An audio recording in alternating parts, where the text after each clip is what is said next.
Бул 6 машина бардыгы бизден мэрияга жанагындай спонсорский жардамга келишти. Менин досторум белек мэрияга белек берели деп кандай белек кылалы дегенде мен айттым, анда машина алып бергиле десем, машина алып келишти. 13 майда Ош шаарынын мэри Жеңишбек Токторбаев 4 орун басарына, мэриянын аппарат жетекчисине жана шаардык милициянын башчысына кызматтык унааларды тапшырды. Унааларды тапшыруу учурунда мэр аларды иш учурунда гана колдонууга болорун айтып, эгер унаалар жеке максатта пайдаланылса, тиешелүү чара көрүлөрүн эскертти.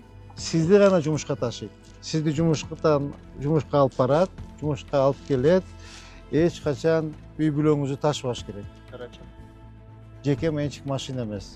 Аялыңыз айдабаш керек. Той тамаша, кара кулжага алып барып, алайга чоң алайга айдап, тетияка ноокат арабанга айдабасын. Только шаардын ичинде жүрүш керек. Жеңишбек Токторбаев кызматка дайындалгандан бери мэрияга демөөрчүлөр тарабынан 60 техника белекке берилди. Демөөрчүлөрдүн басымдуу бөлүгүн жеке ишкерлер түзөт. Арасында курулуш компанияларынын жана май куюу станцияларынын ээлери бар. Буга чейин да ушундай эле кызматтык унаалар президенттин Ош облусундагы ыйгарым укуктуу өкүлү Элчибек Жантаевдин аппаратына жана 7 райондук мамлекеттик администрация башчыларынын орун басарларына жалпы 14 кызматтык унаа тапшырылган. Анда Жантаев бул унаалар Ош Сити шаарчасын куруп жаткан бизнес хаус KG курулуш компаниясы тарабынан демөөрчүлүк негизинде берилгенин билдирген. Коомдук ишмер Төлөгөн Келдибаевдин айтымында ишкерлерге демөөрчүлүк кылууга мажбурлоону токтотуп, мыйзамдуу иштөөсүнө шарт түзүү керек. Анын пикиринде ишкерлердин негизги милдети салык төлөө.